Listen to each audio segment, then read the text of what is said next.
Hi loves, welcome back to my channel. If you're new here, welcome. I make new videos every single week and I have a lot of fun and festive content coming your ways for the holidays, so make sure you subscribe and turn on the bell notifications so you don't miss a thing. So I recently realized there's a ton of Christmas movies that I either haven't seen or haven't watched since I was a kid, so I decided to choose 25 of the most classic Christmas movies for the 25 days of Christmas and review them for you guys. So a little disclaimer, I'm only going to be reviewing movies that I feel like would be good for a family movie, so all the movies that I'm going to be reviewing this are going to be kid friendly. Also, there will be no spoilers in this video. I want to give you guys the joy and excitement I had watching these for the first time, so I promise there will be no spoilers in this video. So how this review is going to work is I'm going to give you a short description on what the movie is about, tell you guys my thoughts on them, and then rate them from 1 to 5, 1 being the lowest, 5 being the highest. And at the end I will go over all the ratings I had for all the movies and tell you what 3 movies I will be watching on Christmas Eve with my family. I just want to clarify, I mean no harm or bad feelings towards anybody by making this video. This whole video is just for fun, so don't feel bad if I don't like your favorite Christmas movies. These are all just my thoughts and opinions. So without further ado, let's get into the Christmas movie review. Did you guys hear those bars? So the first movie we're going to start off with is Frosty the Snowman. After coming to life with a little bit of magic, Frosty realizes he can't stay in town because of the heat. So Frosty and his human friend Karen decide to travel up to the North Pole so that Frosty doesn't melt. I'm going to be honest, I've actually never seen the first Frosty movie. I've only ever watched the second one where he gets a wife, but overall the graphics were really cute. It's like that classic old-timey animation, and that particular story of magic and friendship really takes you back to when you were a kid. It's not my favorite movie of all time. There are definitely some things that I would change in it, but it was really cute and I enjoyed watching this. So my final rating for Frosty the Snowman is going to be a 4 out of 5. The second movie we're going to talk about is Santa Claus is Coming to Town. This is the origin story of Santa Claus. This movie really gives us a sneak peek into Santa Claus's life before the fame. This movie talks about everything from why he gives out toys on Christmas to why he wears a red suit. I vaguely remember watching this movie as a kid. I don't really remember it, but watching it back now that I'm older, it is actually really interesting. I never knew the whole backstory on everything, or at least I don't remember that from the movie, but I did really enjoy learning about it and watching it. But okay, there's this song in this movie about why kids sit on Santa Claus's lap, and it's just so strange. The original thing is you sit on his lap, whisper what you want in his ear, kiss him, and then you would get what you wanted. The delivery was just a little weird. I'll put like a little clip here if I can find one.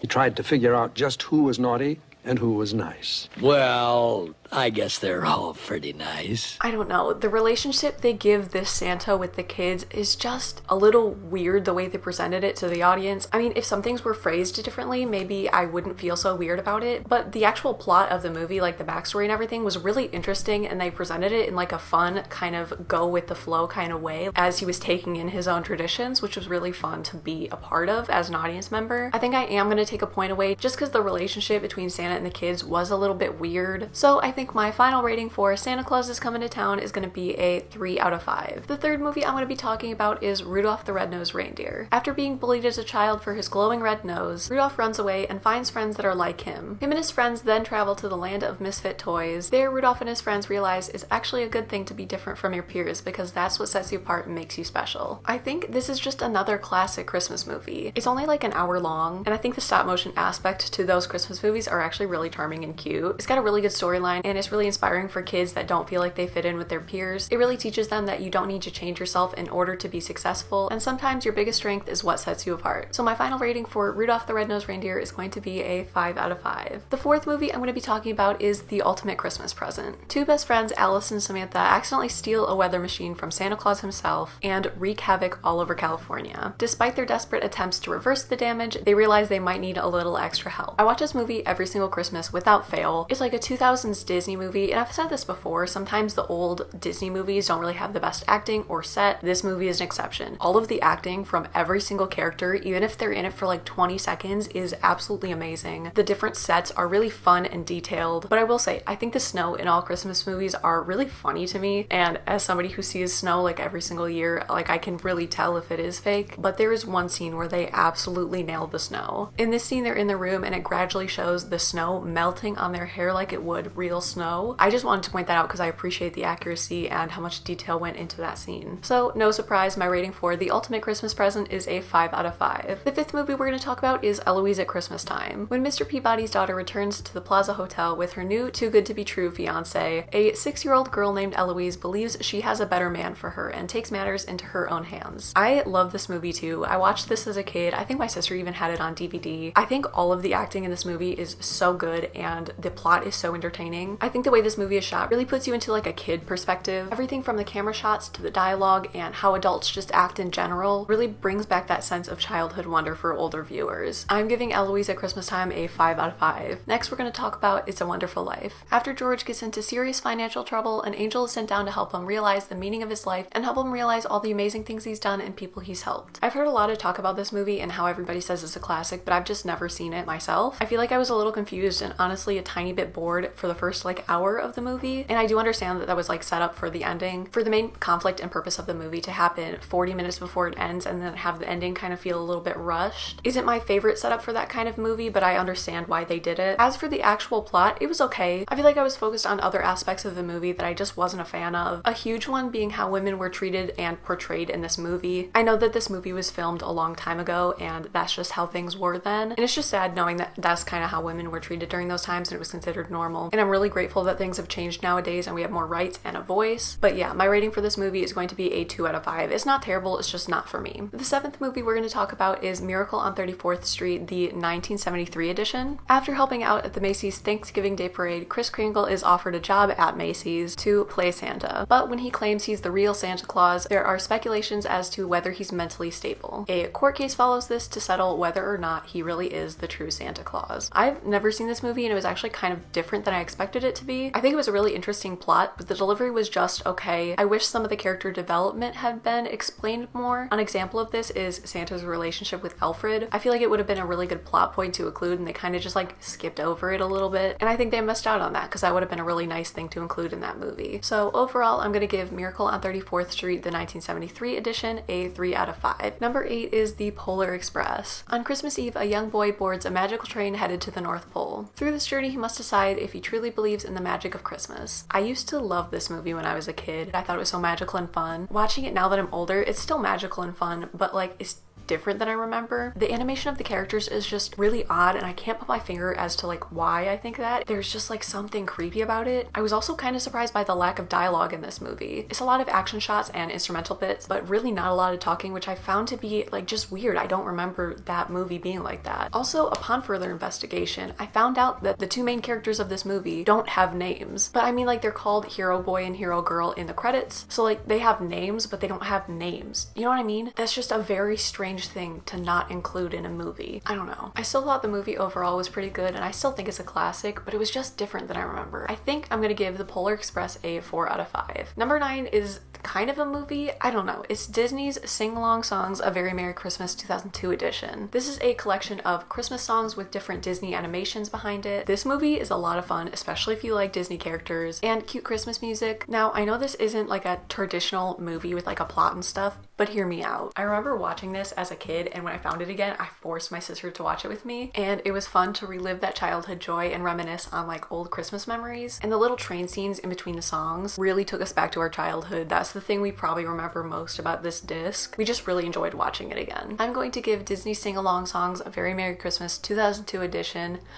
a 5 out of 5. Number 10 is Murder, She Baked, a Plum Pudding Mystery. When the town's baker Hannah goes out on a date, she ends up discovering a body of a man who has just been murdered, and she's determined to find out who the killer is before Christmas. So this is a Hallmark movie. I feel like when you think of Hallmark Christmas movies, you think of romance and magic, but this is about cold-blooded murder. Y'all know me. I love a good Lifetime movie, but I thought this would be a great substitute for like a Lifetime holiday murder mystery movie. And Allison Sweeney is in there, and I grew up watching Days of Our Lives. I also tried out her blueberry pizza over the summer, which was an experience, so if you guys want to watch that, I'll leave it up here in the description box below if you're interested. But anyway, the movie was really good. The plot was really interesting. It had the typical like Lifetime or Hallmark quality to it, but I have noticed in those type of movies there's a lot of filler dialogue and one-dimensional characters, which I feel like if they took some of them out or really deepened up the audience's connection to those characters, it would have made the movie like 10 times better. But that also could be maybe that this is like a movie series. There's 5 movies in this Murder, She Baked series, so maybe you just have to to see the other ones to fully grasp all the characters within this, but I didn't do that. I just wanted the Christmas movie, so I'm gonna put that part on me for not watching the other movies. So overall, my final rating for Murder, She Baked, A Plum Pudding Mystery is going to be a 4 out of 5. Okay, sorry about the lighting change, but I needed to open up the window a little bit so you guys can see me a little better, so don't mind me. For our next movie, we have Felix Navidad. Yes, I did say dad. It's a movie about a single dad named David who spends all holidays working and realizes that he's not spending enough time with his family, until his sister and his daughter decide to set him up on some dates for the holidays to bring back some of that holiday cheer. In all honesty, I put this on for my mom because I think she had a crush on Mario Lopez when she was younger, so this movie was for her. I really did enjoy this movie though. I really like how strong they made Sophie's character. She's really mature and independent, and I feel like especially in romance movies, they can sometimes make the girl seem weak and codependent, but this movie wasn't like that at all, and I loved it. The movie overall was really funny. I liked the character development in it. The ending was super cute, and I love how this movie is about appreciating your family. My rating for Felix Navidad is going to be a 5 out of 5. Number 12 is Elf. After feeling like a burden at the North Pole, Buddy the Elf decides to go on an adventure to find his biological father and form a relationship with him. I was actually lucky enough to see this as a live musical, which really solidified my love for it. This movie is a must-see around Christmas time. It's such a classic. All of the characters in this are really defined and funny. I have so many happy memories watching this too as a kid, and I don't think I'll ever get tired of watching this movie. It's something you can watch and like find funny things that you missed the first time in it. Also, the plot is so strong, so you always know what's going on, who the characters are, and they just do a really good job of letting you know what's going on. So of course, I'm giving Elf a 5 out of 5. Number 13 is Santa Buddies: The Legend of Santa Paws. Puppy Paws is frustrated with the responsibility of Christmas and goes on a quest to find other puppies that'll teach him how to be a normal puppy. But in doing this, he unknowingly endangers all of Christmas. I don't know if anybody else's elementary school had those like movie days where you brought pillows and blankets and you sat on the gym floor and they would like project it on a wall or a screen or something. The last day before Christmas break, this was the movie they chose to show, and I had a blast watching this movie with a ton of other kids. It was so much fun. So watching this takes me back to the fun I had watching it for the first time. I actually ended up watching this movie with my mom. She loved this movie and her favorite character is Tiny. Literally all of the dogs in this movie are adorable. The acting was pretty good, but the set from the movie could use a little bit of work, but take our word for it, this is a really fun movie even for adults. Make sure you watch the Santa Buddies one and not the Santa Paws one, because that one is just really sad and my mom absolutely hates that movie. She will not watch that movie because it is that sad. So if you are gonna watch this, make sure it's the Santa Buddies movie and not the Santa Paws movie. I'm giving Santa Buddies a 4 out of 5 and my mom gives it a 4 3/4 out of 5. Number 14 is Jingle All The Way. An overworked father tries to prove to his son that he cares about him by promising to get him the hottest toy of the year, and it sets out on a hunt to find it last minute. This movie was just okay. I mean, it was funny, but there was a lot of fight scenes, which isn't really my scene, but I really did enjoy the ending. It was really sweet. I'm not gonna spoil it, but it was really sweet. And the special effects were actually not too bad. For it being made in 1996 and knowing that special effects weren't what they are today, they were actually pretty good for that time. So overall, my rating for Jingle All The Way is going to be a 3 out of 5. Number 15 is the classic Home Alone. After a family accidentally leaves their son at home during a family vacation, Kevin must protect his house from two bandits that want to rob him. I'm not even going to spend too much time on this movie because everybody knows how good this movie is. It is such a classic. All the acting is so good. The set is incredible. And it's a movie you can watch over and over again and find things that you missed the first time you watched it, which I really like in movies. I think this is by far one of the best Christmas movies of all time. So for that reason, I'm giving Home Alone a 5 out of 5. Number 16 is A Christmas Story. An imaginative boy named Ralph wants more than anything to get a Red Baron BB gun for Christmas. I know this is a classic Christmas movie, but I have just never seen it for some reason. I feel like I have seen parts of it, but I've never seen it all the way through. I feel like there's something about watching movies that are set in like an older period that kind of gives you like a nostalgic feeling for those eras, even if you weren't raised in them. There's like a certain homey, comforting feeling about those movies that I really like. I completely see why this is a Christmas classic. I think my favorite part is the neighbors with all the dogs. That's the future I aspired to have. But yeah, as much as I liked watching this movie, it wasn't my favorite plot-wise, especially compared to some of the other ones I watched this month. I think my bar is set pretty high with those. So my final rating for A Christmas Story is going to be a 3 out of 5. So we have finally reached the movie series part of this video. So let's start off with one of my favorite movie series, Prep and Landing. After 212 years of being one of Santa's Prep and Landing elves, Wayne finds himself lacking the Christmas spirit, and he needs the help of his new trainee Lanny to help him find that Christmas cheer once again. This movie is a tradition for me and my sister. We always watch this when we're making sugar cookies on Christmas Eve, so it always reminds me of that. The plot and the detailing in this is super festive and cute. It really shows shows the childhood joy that Christmas can bring. It's cute, it's festive, it's only like 20 minutes. It's a really good holiday movie, so I think my final rating for Prep and Landing, the first one, is going to be a 5 out of 5. Now onto the second part in the two-part movie series, Prep and Landing 2, Naughty vs. Nice. After a naughty child steals a device that determines whether a child is naughty or nice, Wayne and Lanny are sent to retrieve it, but they need the help of Wayne's little brother in order to accomplish their mission. This is a good movie to watch with your sibling. I feel like all siblings fight at times, and it doesn't mean you hate them or you're ungrateful for them, it just means that you're human, and it really shows that at the end of the day, if you can make up and love each other, everything is going to be okay. I am going to give Prep and Landing 2, Naughty vs. Nice, a 5 out of 5. So let's move on to the movie series, The Santa Claus. The first one is just called The Santa Claus. After Santa falls off of Scott Calvin's roof on Christmas Eve, he puts on the red suit and becomes Santa for one night, or so he thought. Upon returning to the North Pole, he realizes that there's a Santa Claus, stating that if you put on the red suit, you are now the Santa Claus. This is another classic Christmas movie that I feel like never gets old. Even though the movie is over 20 years old now, it's still magical, it's still funny, the cinematography is great, and the special effects are pretty good too. I will say, again with the older movies, I don't like their portrayal of women in this. Women are kind of seen as objects in this movie just a little bit, and I just don't like that. I would have given this a 5 out of 5, but I think I'm going to take a point away from that because it bothered me so much. So my final rating for The Santa Claus is going to be a 4 out of 5. Next up is The Santa Claus 2. Right before Christmas, Scott Calvin finds out that in order to officially become the new Santa Claus, he has to find a Mrs. Claus. So Scott comes home for the holidays and decides to start looking for a wife. So again, I wish the representation of women would have been better in this movie. These type of movies really enforce that stereotype that women are helpless and need a man in their life, which is not true at all. Basically, the whole point of the women characters in this are to please the men, which I really just don't like. I don't know, maybe it's a personal thing, but it's really off-putting to watch a movie where women are objectified for absolutely no reason. So let's talk about the movie itself. The cinematography is magical, the special effects were super good in this movie. The movie itself was just okay. I feel like this is my least favorite movie within the Santa Claus series. There are just so many things that I wish I could change, especially within the character development portion of this, and you know, just like how people are portrayed in this movie, I really wish was different. My final rating for The Santa Claus 2 is going to be a 3 out of 5. And the final movie in this series is The Santa Claus 3. Jack Frost finds himself in need of a little attention and wishes he had his own holiday. So he targets Santa and tries to do everything in his power to prove that Christmas should be his. I think this was cinematically and special effects wise the best movie within this series. The costumes and makeup on everybody was really good, especially Jack Frost's hair. Oh my gosh, that was the best part of the movie. I also really enjoyed the portrayal of Jack Frost. Even though he was the villain, he was so funny that you kind of rooted for him at times. I also really liked the end of this movie. I thought it was so cute, and the plot is super entertaining. It keeps you interested the whole time, and you really don't get bored watching this. So I think for all those reasons, I'm gonna give The Santa Claus 3 a 5 out of 5. So these last four aren't really a movie series, but different adaptations of the same storyline slash character. So I'm gonna be reviewing all the different versions of The Grinch. So we are gonna start off with How the Grinch Stole Christmas, the live action 2000s edition. After growing up a victim of bullying, he leaves his town after an incident around Christmas and decides to become a recluse up on Mount Crumpet. There he decided he hates Christmas and all of the Who's in Whoville, and to get his revenge, he decides to steal all of their Christmases. This is my sister's absolute favorite movie ever. She loves The Grinch, and honestly, the older I get, the more I start to relate to The Grinch. Although I love Christmas, I would be 100% down to socially isolate with my dog. Is that bad? But for real though, this movie is so good. Everything from the makeup to the costumes, the set design, everything about this movie is just absolutely perfect. The special effects and editing really made this so funny, and this may be one of my favorite Christmas movies ever. The movie is just so interesting. It gives a whole backstory as to why the Grinch is the Grinch, and it really helps the audience understand him a little bit better and be more forgiving towards him, and it's just such a good movie. So I'm gonna give How the Grinch Stole Christmas, the live action 2000s edition, a 5 out of 5. The next Grinch movie that I watched was Dr. Seuss's How the Grinch Stole Christmas, animated 1966 edition. In this one, the Grinch sits on top of Mount Crumpet, hating the Who's until one year he decides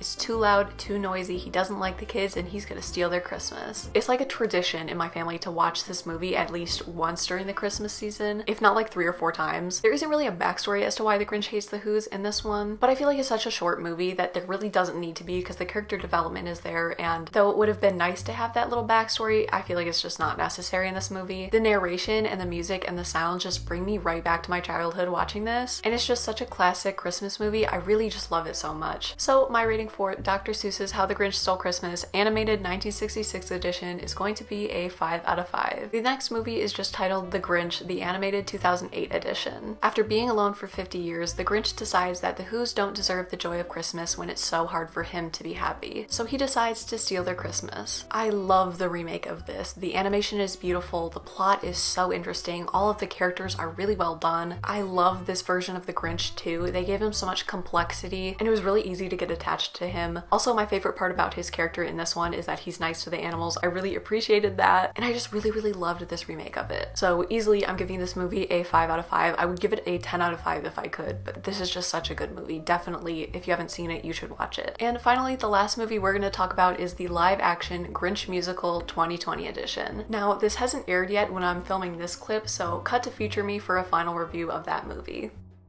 So it is a couple days later and I just got done watching the live action Grinch musical 2020 edition. So this one had the most similar storyline to the 1966 edition, along with pieces of every other Grinch remake that I've seen, but the entire musical is in rhymes even if they're not singing. Like, all of the dialogue is also in rhymes, which I found like an interesting choice. I've seen musicals that do that, but this one seemed like a little bit of an odd choice to do that with. The costumes were pretty interesting though. I liked the colors, but the acting, especially from the Grinch, was just really odd and uncomfortable. Also, the songs weren't the best. I feel like they could have done a lot more fun, Christmassy, upbeat songs, and they were just not put together the best they could have been. I really wanted to like this, and I feel really bad that I didn't like it as much as I thought I would. So I think my final rating for the live Grinch musical 2020 edition is gonna be a 1 out of 5. Alright, now back to Past Me for a final overview of all the movies that I watched. So let's go over all the movie ratings. In 1 out of 5, we have the live action Grinch musical 2020 edition. In 2 out of 5, we have It's a Wonderful Life. In 3 out of 5, we have Miracle on 34th Street, Jingle All The Way, A Christmas Story, and The Santa Claus 2. In 4 out of 5, we have Frosty the Snowman, Santa Claus is Coming to Town, The Polar Express, Murder, She Baked, A Plum Pudding Mystery, and The Santa Claus. And finally, in 5 out of 5, sorry this list is so long, we have Rudolph the Red-Nosed Reindeer,